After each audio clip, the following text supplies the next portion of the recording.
一把抓。好的，不知道你的睡眠怎么样呢？当你跟你的亲密爱人同床共枕的时候，他到底是你的爱人还是你的仇人呢？很多人晚上都睡不好，那是不是他缺少了什么样子的要素？那大家都想一夜好眠，今天就好好的来聊聊这个话题。首先来欢迎今天来到现场的贵宾，这位是非常帅气的物理治疗师杨景祥物理治疗师，欢迎。大家好，我是杨景祥物理治疗师。好的，继续欢迎的是窦真加陈真。嗨，大家好，我是陈真。还有曾丽姐。嗨，大家好。还有季夏。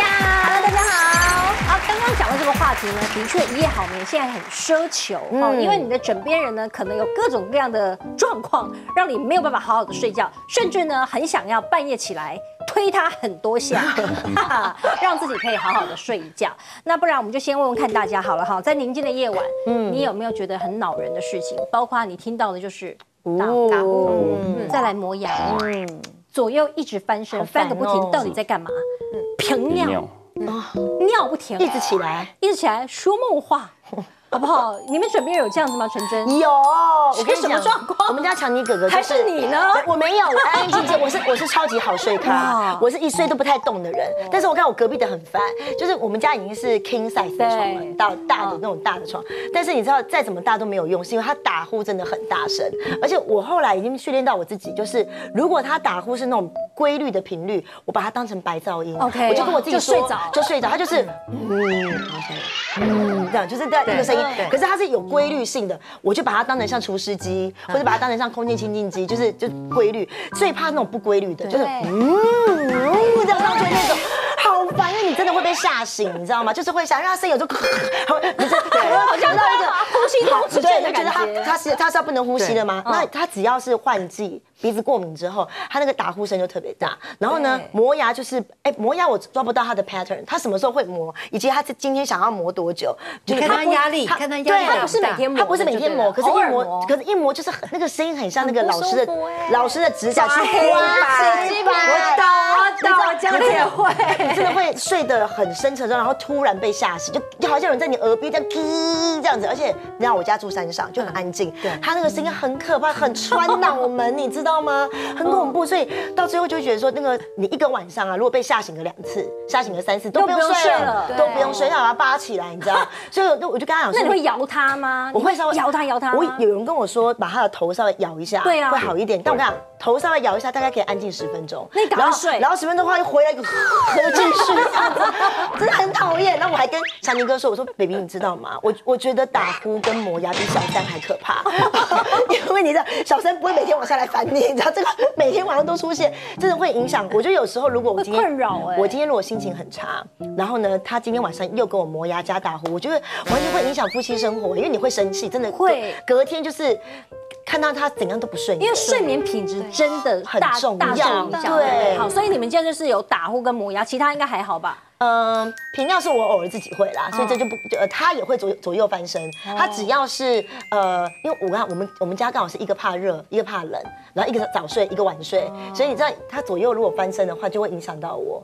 对，然后晚上如果要起来上厕所弄狗就很烦。所以如果工作压力很大的话，你就会很麻烦，就会很麻烦。对，我就会先警告他，我明天有早班。那你会跟他说，不然我们今天先分房睡好了。他没有办法，他说他没有我睡不着。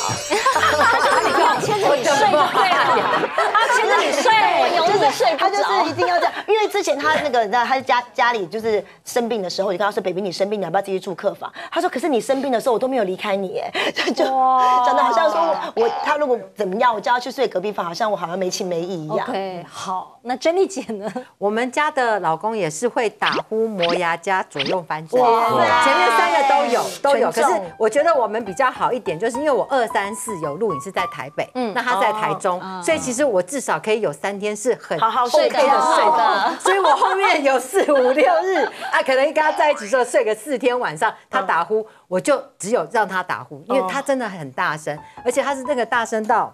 我要怎么形容？它是规律的那种，不是，他那大声是要这样睡对不对？打呼就好。他不是，他会像我家儿子一样，会黏到你旁边，在你耳朵边这样，就是就在你的耳朵边，你知道吗？所以你就觉得魔音穿脑，对，魔音穿脑，磨牙也是。所以那当然，所以我后来就我有给他买那个止鼾剂，可是我觉得没有用吧？我也买过，没有用，而且没有用。男生会觉得有异物感。就他会觉得有东西他就觉得不舒服，对所以他反而不喜欢。那再来就是为了要配合他，那个他白天要上班，所以我是没办法，就是他要上班，他一定要睡觉，我不能去吵他，所以后来我干脆就早上再睡。为了他，我就是日夜颠倒，因为刚好我你是6点。过美国时间就对，因为了。我刚好6点半要叫我儿子起床，那如果我一睡又睡过头，就忘记叫我儿子，那我儿子是拨10个闹钟都不会起床的，所以我一定要叫他嘛，所以我干脆就撑到早上6点多，然后叫完这个，然后他大概9点起床就准备去上班了，然后我就开始睡，我就睡到他们放学跟下班回来。你看我这么好的妈妈去哪里找？只要在台中都没有离开过那张床，真的。哇，光是这个另外一半打呼，其实我们应该可以出2本书了，真的太可怕了，太可真的，怕了。而且可怕是磨牙，磨牙是那种。他刚刚讲，除了那个声音之外，他有时候磨到你都觉得他牙齿快断了。你的牙齿快断了，你的牙齿快不要再磨了，快掉了。真的，我会这样把它拍醒，你知道吗？那静香意也是会碰也到，是因为道远的打呼声真的很大声，尤其是就是容易过敏的人，鼻子打呼声的时候，那个真的不得了，你会睡不好。然后因为像我自己又是一个非常浅眠的人，所以他只要有一点点声音，或者是他翻个身、起个床、去上个厕所，我都非常的有感觉。我即使睡着了，我都知道。然后他打呼声大到我常常就会跟他说，转过去啦，因为他只要背对我，然后我背对他，我就会觉得那个声音小声一点，我好像可以比较好睡。可是常常他就是睡太熟，然后他就正躺，然后正躺的时候其实打呼声是最大的，而且他们好像会鼻子跟嘴巴一起，因为他嘴巴可能会张开还是什么的，吸上去，然后嘴巴吐气，然后吐气也有声音，你就会很受不了，然后就快转过去。当他有时候睡得很熟的时候，他就会生气，他说。干嘛啦？我转了啊！可是他还是维持这个动作，然后我就会很生气。没有，你没转，我转了。而且我跟你讲，有些老公不承认自己会打呼，对，因为他就说没有啊，我根本没在睡啊。然后像我老公，就是年纪越大的时候，以前不会打呼，现在也会。然后我就说，爸爸你打呼，怎么可能？我都没有在睡耶。我说你没有在睡，我说你3分钟就睡着了。他说没有，后来也是。录音给他，喂，录音还不行，还要录影。对，因为录音他会说这是我的声音吗？对，我就要录影。我之前也是常常跟他讲说，你打呼声真的很夸张，很恐怖，我都睡不好。他说有吗？我有打呼吗？我没有打呼。然后他会不会再说一句说，其实你也会打呼啊？还想要推卸责任，真的，他会推卸责任。然后我就有一次真的把他的打呼声录起来，我今天有带来，我们来听听看道远的打呼声，很恐怖。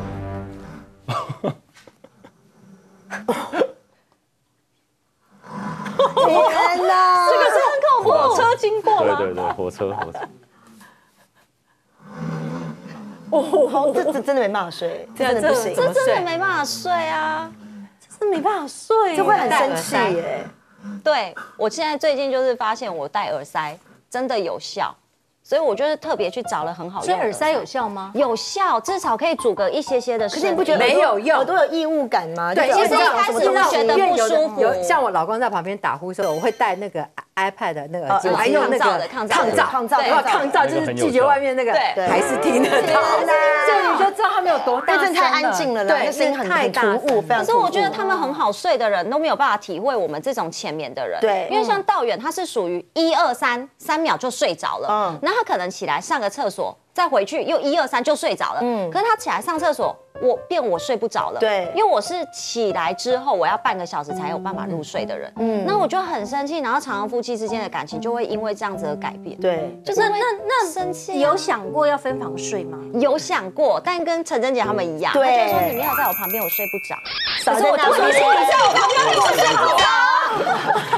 你们怎么那么好？我老公都一直说你去别的地方睡，我说我去哪里睡？这就我家，这就我的床，我要去哪睡？那你去跟你儿子睡。我说我儿子打呼跟你一样大声呢，我不是两边一样都没睡一样？天哪！为什么这么大的家容不了我们？真的，因为我们容身之处。生活中有一些小习惯跟睡眠品质还是有关系。我们请那个物理治疗师再来跟我们补充一下，好不好？你刚刚上述来宾来讲的话，那些症状都每个都很烦人。然后呢，如果是打呼的话，我们可以了解到，就是说你们呼吸的时候，我们吸气的时候，气道经过气管的时候，它会有一个像空穴来风一样，它会形成共振。所以他们像比较肥胖的人，或者说他的悬雍垂比较长的人，或者说他这边软组织比较松弛的人，一仰睡之后就把你的呼吸道给塌陷了，所以它变窄之后，那声音就轰，像道远哥这样那么大声这样子。对，所以这个情况其实有些人会专门去做手术来做缓解这样子，或者说侧睡。侧睡的话，让他的悬雍垂避开了，会比较好一点点，但是还是一样非常大声，因为我也是饱受这种困扰的人。对，你是饱受？对，因为我亲朋友没有，对我爸就是比道远哥还要更厉害，因为他会喝一点小酒助眠，就会不在同一个房间，但我听得到，在1楼听得到2楼的打呼声。哇，对，而且我爸也是啊，我打呼到我妈一只耳朵重听，就是睡在他旁边，一只耳朵就重听，职业伤害。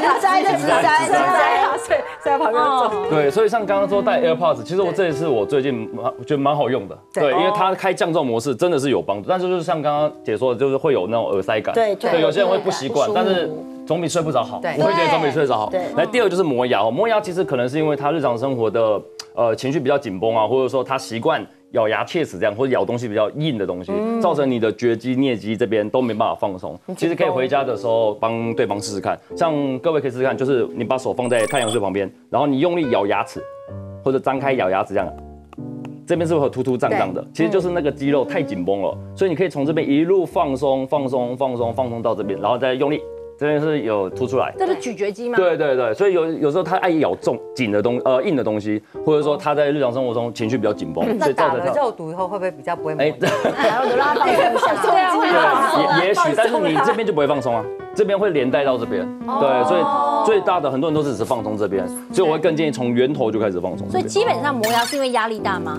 可以这么说，某种程度来说，可以说是这么说。所以不是肚子饿，小朋友我就小朋友没有压力啊，有可能是因为他那个还在发育。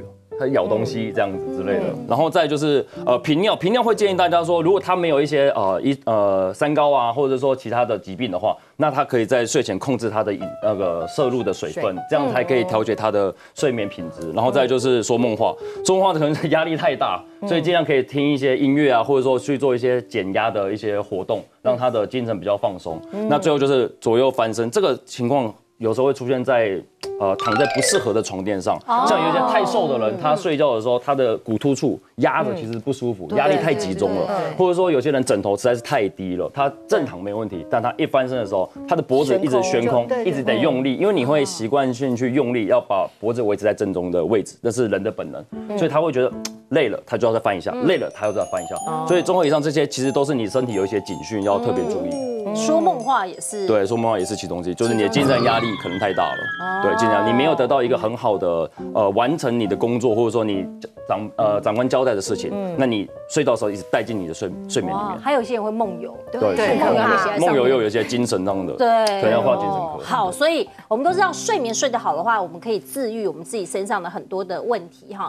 那睡眠也可以修补我们很多的神经啦哈，或是跟大脑功能也是有相关性的。但是你如果长期睡不好，如果我们这个老公又这么爱我们，不愿意跟我们分房睡，拉着我们听到他的打呼声、磨牙声的话，怎么办？哈，睡不饱，几种危害：免疫力下降，心血管疾病，代谢率变差，皮肤粗糙，记忆力衰退。怎么办？你们有没有这个类似的？很可怕。我跟你讲，我最有感觉是，我每年在年底的时候就会非常非常忙。然后呢，我记得有一阵就是我老公他去年不是有好几个霸王级寒流嘛，对，然后就是寒流还去给人家运动什么，反正回来他就感冒了。他平常打呼就够大声，如果再加上感冒，那个声音真是你知道吗？就是震耳欲聋这样，很可怕。然后魔音穿脑。然后那阵子我就跟他讲说 ，baby， 因为我现在年底，我真的通告接很多，很忙，你一定要让我好好的睡。他说你放心，我就是一定会让你好好睡。我知道男人的话就是不能信这样子。然后我就大概接二连三哦，他每天这样打呼，一个晚上大家都平均起来3次。可是我当时因为通告接很忙，我早上7点就要上班，所以一个晚上我就连续好几天，大家只能睡4个小时。可是要接这么中断的，对，而且是中断的4小时。我跟你讲，那个免疫力下降到什么程度？像我平常是不会去长那种疱疹的东西，因为就是不太会去长这个。我只有长过2次，一次就是疫情。打完疫苗可能有一点敏感还是什么，那时候有长，然后就再也就没有长过。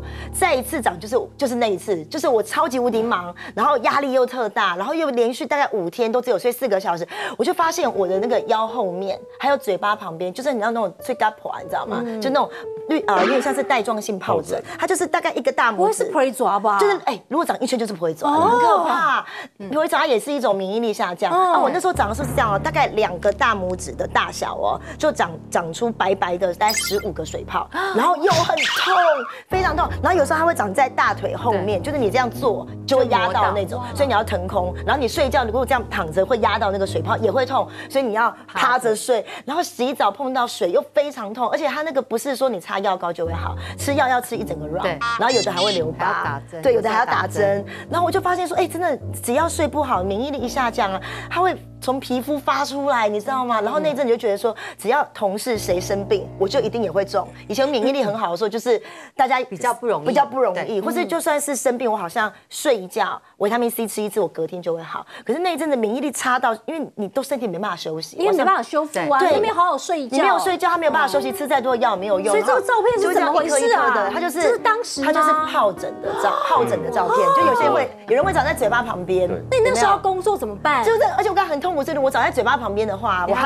我还用遮瑕膏去盖，然后越盖那个会越大，对啊，有人会长在人中，有人会长在眼睛附近，那都很痛，非常痛，然后你不能去挤它，对，所以后来就发现说，真的你不能不好好睡觉，就是睡眠真的太重要了，没有睡好，哇，好辛苦哦。那珍丽姐嘞，我也是，如果没睡好的话，我的免疫力会下降，那就很容易皮肤过敏，就要过敏到这样。有没有？现在就是红红这样一点，其实这都是抓的疤啦。那你可以看，我只要有抓到，都会直接这样，好痒哦，就是算是那个荨麻疹之类的吧，类似像荨麻疹，然后就是会发。那可是我老公他如果没睡好，我也不敢吵他，是因为他如果没睡好，他隔天血压会飙高。哇，那这个还是心血管的，对，心血管疾病，所以他是遗传性高血压，所以。变成我反而要让他好好睡，好伟大！我不吵你，你尽量打，好伟大！对啊，因为他有心血管疾病，所以我反而不敢吵他。哇，那我们也请这个物理教师来跟我们再分享一下，像刚刚他们讲的这一些病症啊，其实可大可小对，没错，其实这几个都是我们如果不睡眠，或睡眠品质不好的话，都会造成全身上的免疫系统下降。那其实这些都是有迹可循的。像如果我们睡眠不好的话呢，我们的身体恢复五脏六腑的那些功能都会往下降，所以一下降之后，就可能造成心血管疾病增加的风险变高，而且还会增加8倍的中风风险。8倍啊！对，所以这是非常严重了。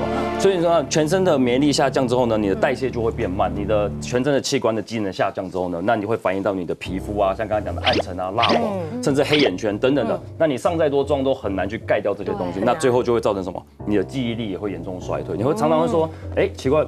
我一直在想一个东西，或者我开手机要干嘛都不知道，自己忘记了。对，然后滑着赖，我要找谁啊？对，也不知道搜寻谁的名字等等的。所以这些东西呢，都是你的身体已经出现红灯这警讯，要特别小心哦。像过去我的临床案例有一个阿伯，就是他已经退休了，但是他没有任何的。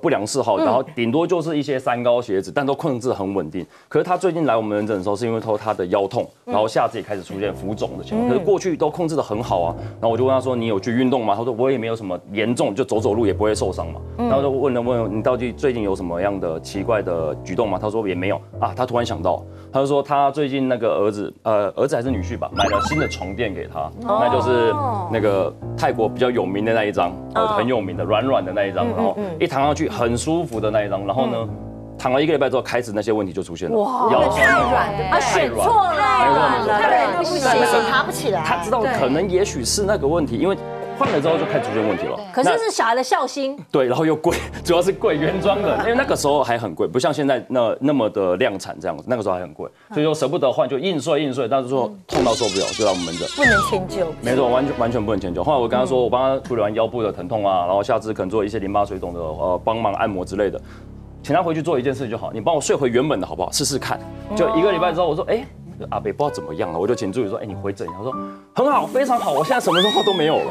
然后我说也好了，这样子蛮健康的。其实你选择一个适合你的寝具来说，提升你的睡眠质，对你的身体非常重要。因为尤其是老年人太软不能睡，太硬也不能睡，要找到合适的。合适的对时候，才可以一觉不是每一个都可以。好眠。对啊，所以每个人呢都想要一觉好眠，所以有一些助眠小物。如果隔壁的这一半呢，就是没有办法立即做改善的话，对总是在我们生活周遭可以有一些小物来帮助我们。对，我们像就是陈真有什么？我自己呢，精油习惯性就是反正就是老公没办法换嘛，那就自己想一些方法这样子。那我自己蛮喜欢就是用精油的方式，因为我对于味觉是非常敏感的，就嗅觉非常敏感，所以我如果说今天晚上要好好睡一觉的话呢，我的前面的 SOP 可能是我会滴在浴缸里面，先用薰衣草精油滴在浴缸里面，然后让自己休息，要泡澡，那个全身上下那个紧绷感会就比较 release 这样子。然后睡觉的时候呢，我也会把这个薰衣草精油滴在我的睡衣的角边，或者是滴在我的那个枕头，因为我是习惯侧睡的人，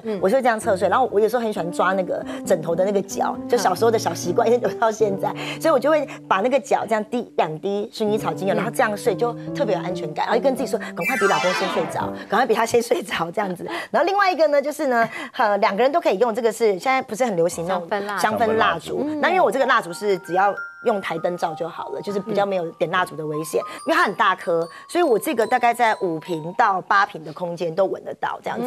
对，所以我觉得说好像用一些嗅觉的方式，然后让自己不要一直去想那个打呼的事情，好让自己可以好让自己放松。对，因为带着怒气其实睡不着。没错。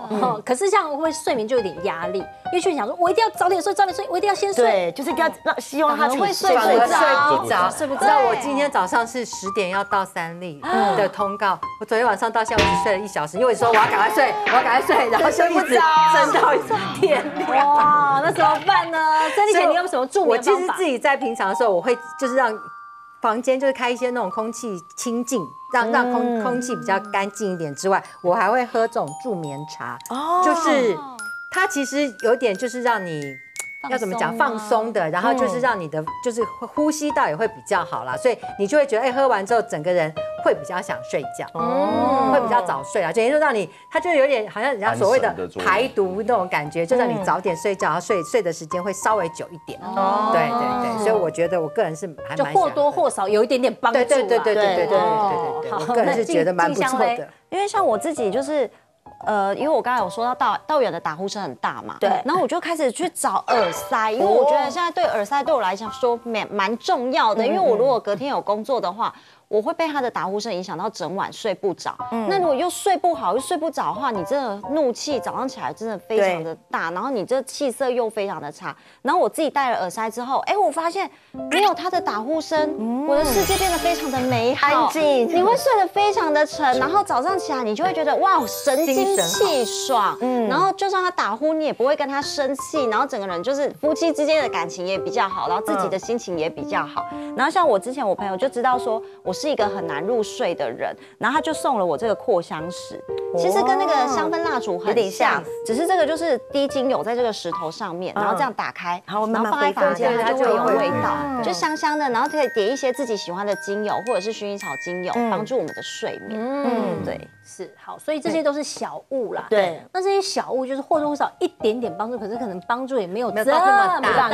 对，那甚至还有别的方法。我跟你讲，我还曾经花了一笔蛮高的金额去买了这个灯。好，这个灯呢看起来看似平凡，对不对？当时我买这个灯的时候，那个老板娘跟我说这是 NASA 太空人在用的。我听到 NASA 觉得哎呀好 technology 哦，我想说是小米给他跟我说哈，他说太空人上月球的时候他们没有办法分昼夜或日夜，他们没有办法分，所以他们要怎么样让他感受到现在是白天了？他说太空舱里面在白天的时候会亮一种特殊的蓝灯，那个蓝灯有一个波长，它会让你很有精神，看到那个蓝灯就觉得哦现在是白天了，就让太空人知道现在是白天要起床了。那晚上他们。因为他们昼夜颠倒，他们没有昼夜之分的，所以晚上太空舱的灯会变成红灯。他说那个红灯会释放一种光波，让太空人看到就会想睡觉。反正讲了一大堆，然后这个灯要花我1万块。对，然后我想说，如果可以让我光看灯就好睡，好像也不错。那我就这样打开给大家看一下，这是红灯。他说这个红灯大家看，就是在你的空间里面，你就这样望着它，大概10到15分，你就会有睡意。然后如果白天呢，你就这样子把它颠倒。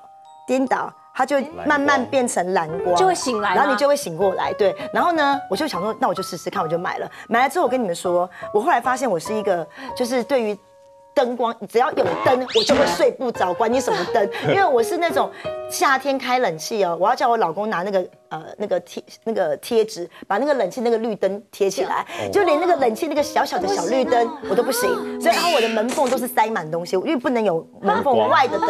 那你应该戴眼罩啊。对，可是我又戴眼罩也是有异物感啊，睡不着。然后我就发现这个灯在我的室内好亮，我就受不了，所以我后来就把它当成是一种气氛灯，就是一种蛮漂亮的气氛灯，因为我就觉得看着它实在太亮，我也睡不着。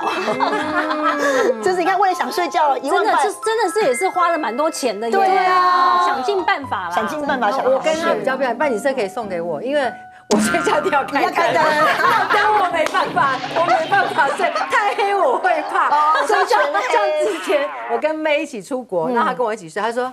关灯，我说怎么关灯？不行，不可以关灯，关灯我就没办法睡觉，一定要开小灯。哈，那怎么办？我要关黑黑。我说你戴眼罩，你给我戴眼罩，他就戴眼罩，你知道。然后我们那时候在饭店，他戴了2个晚上，戴2个，他隔天要走被人家 charge 1000块，他说你应该帮我付吧，是你叫我戴眼罩的。对，我说没有，你就是要戴眼罩这样，所以他都要戴眼罩。那我是个人是要开灯，所以他后来不跟我出国，就出国他就说我老公要去，我跟你一起睡。因为你知道我要是那种一个人出国，我如果一个人睡我会怕，你会怕，我也会怕了吧？对，所以每个人习惯真的不一样。我也是完全不能有任何灯，我也是完全不能灯，不行。对，除非我太累。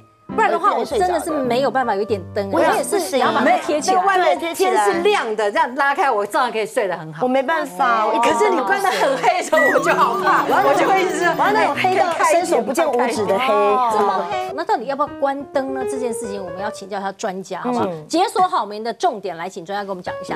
其实室内灯光还是建议全暗啦，全暗没错。刚刚全暗的话，可以让你的那个一些褪黑激素等等分泌的比较多，比较好睡着。对，亮的话，褪黑激素就没办法分泌。对，没办法分泌。会影响，会阻碍它分泌的量。对，其实关掉是好，但是因为考量到像有时候小孩子起来会扣到啊，长辈起来会扣到，所以现在很流行装那种智慧型的，你感控的那种，你经过它才亮的那种，而且会让你砍灯那种的，其实那种会比较安全，而且又可以大大提升睡眠品质。第二个就是室内的声音，像有些人就是需要白噪音，像有一些我阿嬷好了，她就要开着电视，是不是开一家8点档？对，没错。阿公就是政论节目，对，阿嬷就是8点档睡得着，30秒睡着。而且有时候他们其实没有在看，就是有一个东西在播，他就会很专心的睡着。就那个频率。但如果你刚刚说你现在来睡觉，我们现在专心来睡觉，睡不着，他会想东想西想东。电视关掉就醒了。对，没错，他会说你干嘛关我电视？对，真的。对，没错。第三个就是这种温湿度，有些人就是觉得说，不管你再冷，我都是要开一点有那个风，他会才睡得着，他会感觉，甚至有些人之前有些人比较流行就是吹电风扇吹脚。他要有那个风的感觉，他才睡得着。对，我儿子就这样。每个人习惯真的很奇怪哦。其实我觉得这都是好事，因为你可以进到很深的睡眠都好，但是不要过度说譬如说声音开到会影响到邻居啊等等这些就好了。再就是香氛，刚刚来宾他说的香氛，这些都是非常好，因为在国外有些专门就是香薰疗法嘛，所以那些都是对身体来说会有助眠的方式。那最要跟大家讲就是黄金睡眠时间哦，因为研究统计哦，你全身上下机能开始代谢的比较旺盛或者有激素可以帮助大家的时候是晚上的10点到凌晨2点这段时间，但是这段时间我们都在干嘛？滑手机、追剧、reels 看一下 ，reels 看一下，永远都有下一个 reels， 好，然后还有看剧再看1集就好了 ，Netflix 再看1集就好了，快结束了，所以建议大家还是要把握这个黄金睡眠时间，因为这可以大大的提升你的身体机能。那最后呢，就是床垫跟枕头啦，你选择一个适合你的床垫跟寝具来说的话，可以大大提升你的睡眠，因为你会爱上睡觉这件事情。那要怎么选呢？我们就往下看一下。好，其实建议大家仰睡的时候，或是不管是仰睡还是侧睡哦，如果你选择太软的时候，你会发现哦，它整个人凹陷下去的这种东西都不太推荐，甚至可以给大家一个小贴士，就是说你要怎么样知道你的床垫太软，你就去做你家床脚，你用力给它坐下去，砰，你就碰到床板，那个太软。你们可以去看有一些比较便宜的汽车旅馆。他们那个旁边就是可能用很多。你怎么那么熟？我有团建过，对，有员工旅游之类的，对，所以我们有时候一转，绑就。怎么那么痛？对，就是到床板，就是它可能太旧了，支撑力度都不够了，所以建议大家这都可以换掉。然后再说太硬，像我刚才讲太瘦的人哦，你那个皮肤骨头压在那个软组织上面，可能造成压力太大，其实你会一直翻来覆去。甚至有些太胖的人，或者说你整个压迫那边会造成一些闷热啊，或闷热或者压力太大，会造成皮肤的压力、软组织受损这样子。再来就是建议大家怎么样选择一个好的床垫呢？就是当你躺下去的时候呢，你会感觉到有支托性，但不是整个人陷下去那，你会感觉有东西给你一个回馈感，给你一个回馈。再一种侧睡的时候，尤其是脖子这边一定要特别注意，它这边是有一个可以把你填满的机制，这个是最好的床垫或者说枕头都是一样。所以建议大家在选择床垫的时候，一定要亲自去试躺，这样才可以最准确的选择到适合自己的寝具。哦，好，原来寝具这么重要哦。对，这个枕头、床垫这一些的，枕头怎么睡，就是过高过低也不行。对，没错，所以建议大家这个适合的高度就是你不要往后仰起来，因为这样就会刚刚说的打呼这边会造成呼吸道的那个共振太大，你的声音会很大，会打呼啊就不会停止。再说太低的话，你根本就没有溃到，你脖子还是悬空，你会一直紧绷，要维持在这个姿势下，你就没有得到很好的放松。所以建议大家你在睡的时候呢，像市面上有一些枕头，它是有一点点的微微鼓起的，然后呢躺下去的时候它不会顶着你，它不会让你不下去，它会微微的陷下去，给你一个回馈的支撑。这种。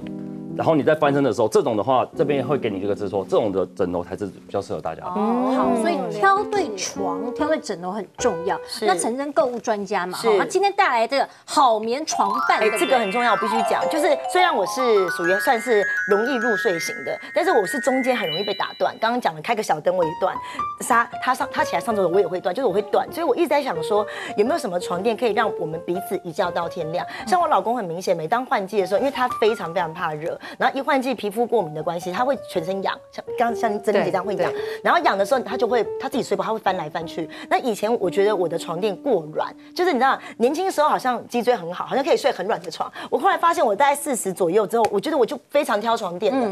那个时候就是他只要一翻身，我这个地方就像水床一样会这样晃。因为他也算蛮大只，他只要一起来尿尿，我的床就会有点颠起来的感觉。他再往下睡，我的人就好像要飞出去，就是整个一直在那边共振，你知道吗？所以整个晚上这样弄来，有时候早上起来会觉得好像是晕船嘛，怎么晃来晃去的那种感觉。对，那对就是很像水床，就是睡不好这样子。然后后来呢，我去我一个朋友家，然后我朋友他就跟我说他搬新家，我就偷偷问他说，通常搬新家都买新床垫，你的新床垫好不好睡？他说超好睡。我真的假的？因为她老公更大只，我就说所以你老公半夜起来你都不会晃？他说不会。我说是哪一张？他说是德国黑钻石床垫。然后我一听到德国2个字，我就超安心的，因为我爸爸妈妈一直都做德国人的生意，我就是德国商品长大的孩子，就我爸妈都在做德国生意，做了40多年，所以我对德国这个东西很安心，所以我觉得德国他们做的东西 quality 就非常非常讲究，然后他们出厂之前会做很多很多的研究，所以我就听到是德国的黑钻石的科技的床垫，我就很有信心，然后我就立刻跟我老公说我们要换床垫，然后如果夫妻要和谐，一定要换床垫，一换完之后哇，2个人都变得好好睡哦，所以他即便继续打呼磨牙，对，你也是睡得很好吗？而且除了睡得很好之外，我觉得起来是有一种睡得饱的感觉。我不知道大家有没有印象，就是当你睡到不对的床垫，或者你有时候偶尔我们去住民宿，会住饭店，那个床垫不适合你，你有没有发现，即使你睡8小时哦，你早上起来腰酸背痛，对，腰酸背痛，不知道有没有睡对，所以有时候跟时间无关。像我现在有时候还是很忙，有时候我可能还是没有办法睡到7个小时、8小时，但是我觉得在对的床垫上，哪怕只是睡6小时哦，都有睡8小时的感觉。对，今天我带来跟大家分享，那我们就一起来看看陈真的分享哦。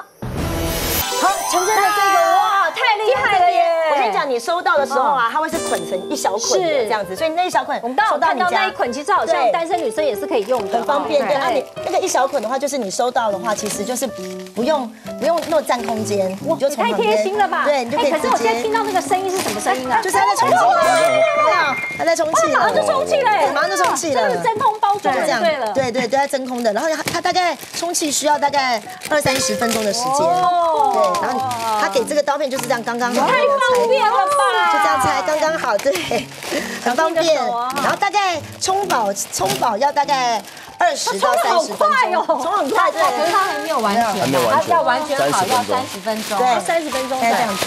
哇，这个是很厉害的耶！对，然后你就从侧边这样把它刮开，很舒服哎，这样子。对，然后大概冲饱20到30分钟就可以充饱了，绝对会充饱。然后你可以先摸摸看它的那个平面，很舒服，有凉感的感觉，有没有它的凉感？因为它里面就是我刚刚讲，它就是德国的这个我们的黑钻石凉感技术。那你知道凉感技术，因为以前我们睡觉，如果说你像这样躺久，你这个背部会觉得很闷热，对不对？然后呢，它这个就是有做这个凉感科技。所以你其实很适合台湾闷热的时候，它是有点冬暖夏凉的这个概念这样子。然后我刚刚有一个床垫是已经全部冲好了，给大家看一下，来。哇，这个床垫冲的很快，冲饱了。然后呢，整个你可以先摸起来就知道它的质感非常好。真的。然后我要讲哦，它的结构很厉害。它现在我们刚刚不讲外面的卖床可能就是独立筒是一种，对，然后记忆枕的是一种这样子，记忆床垫是一种。可你看它的结构，它是6层结构，6层。这个地方你会看到它是有7组19.5，7组19.5公分的这个独立筒设计。但是呢，我们上面再多加这种多层的结构，记忆棉的结构。为什么要这样子？你会发现呢，以前我们去睡那种独立筒的床垫，我这样一压上去哦，你会感觉到独立筒一颗一颗点在你的背，有感觉，异物感，好像有一种弹簧手，因为你睡久了它会塌嘛，会老公比较重，所以如果你的独立筒上面没有再加记忆棉，你直接这样压上去，真的会觉得背部好像被很多东西这样子卡住，被顶的感觉不舒服。但是独立筒有独立筒的支撑的好处，所以我们把这个记忆棉加独立筒直接做一个6层的结构，然后你睡的同时呢，第一呢，我们这个表布我刚刚讲，它就是黑钻石的凉感科技再加石墨烯，石墨烯本身就帮助我们循环嘛，你睡觉的时候石墨烯可以帮助循环。那凉感呢躺上去，如果说像我老公爱裸睡，或者说你平常睡觉怕热的，对，这个表布呢，它可以帮你做到增加40%的透气性，就它透气是舒服的，很会流汗的那种，对，就不用。或者是有些妈妈睡一睡，她会突然暴汗，对呀，没有，有些妈妈就是半夜就是会突然暴汗，这个就是很舒服。那再加上呢，它整个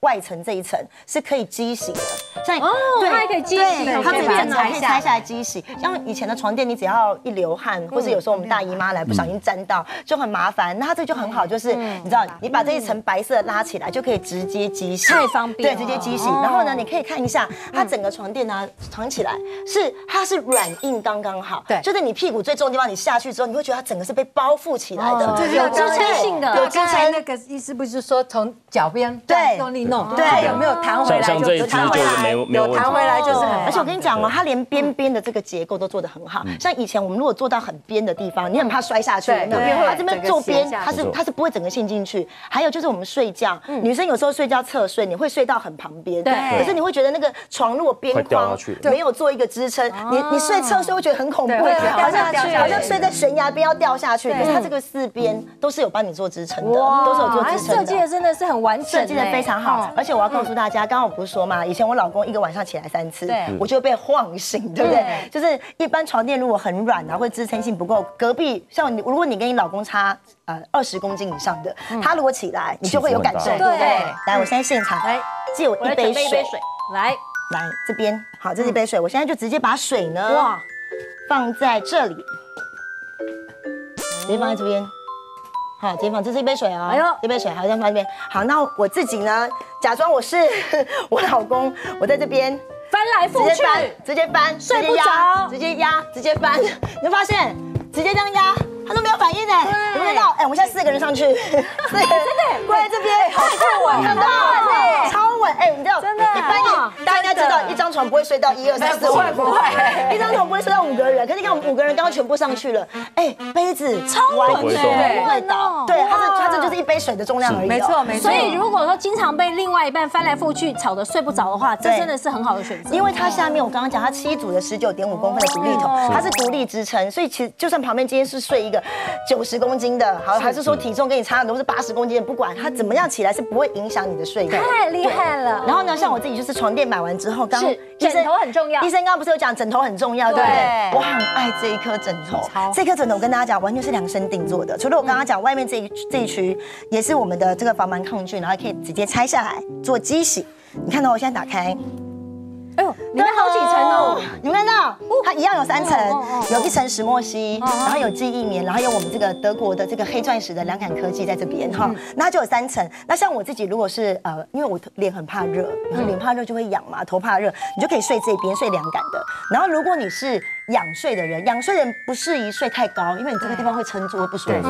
所以呢，像我老公如果仰睡，我就可以把中间这一层可以拆掉，它可以抽起来，中间这一层就可以抽起来，调整自己可以量身定做，可以量身定做啊。如果说呢，你老公喜欢侧睡，或女生喜欢侧睡，侧睡就一定要有一个支撑度，对不对？要不然你会觉得你的那个脖子下巴会掉下来，好像裸空不舒服。那这个就是你看躺在这边，他下巴接脖子的这个地方是很完美的，完美高度了，你不会觉得脖子撑，或者也觉得下巴太低，都不会，就是完美支撑。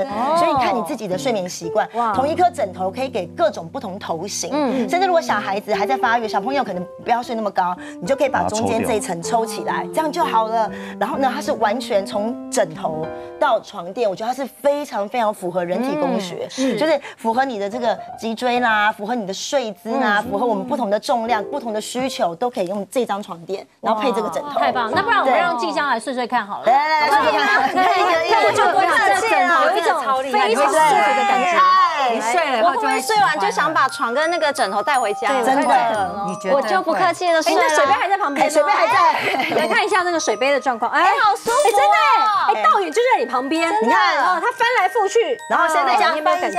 我翻一下，静香，你大概几公斤？我大概45、46。好，45，那加上我的话刚好100。哇！你看，加上我现在整个跪在上面哦，加上我们这样是100公斤。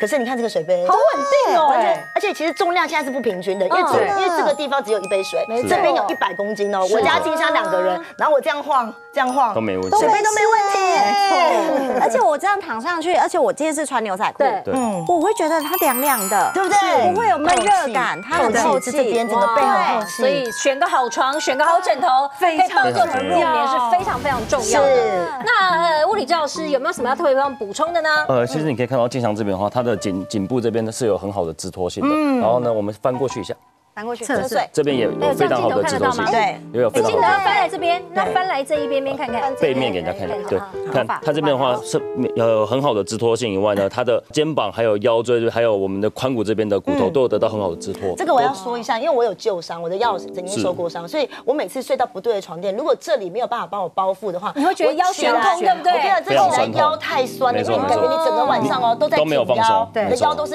硬的。可是它这个地方就是它是有支撑，然后舒压，然后加提托的感觉，就你会觉得这个地方是被拖住的。所以你第一呢，你早上起床下床不会像长辈觉得很难下床，因为太软的床垫不好下床。然后你侧睡的女生，你会觉得屁股跟这边是有被支撑的，所以你才会达到放松的感觉。真的，我好想把这枕头带回家，是不是很舒服？你不是要带枕头，床垫可能也可以带，我可以整组都带吗？而且到目前为止，那杯水还在，他还在他的位置上没动过。哇，我不想起来了，是不是很舒服？好舒服哦。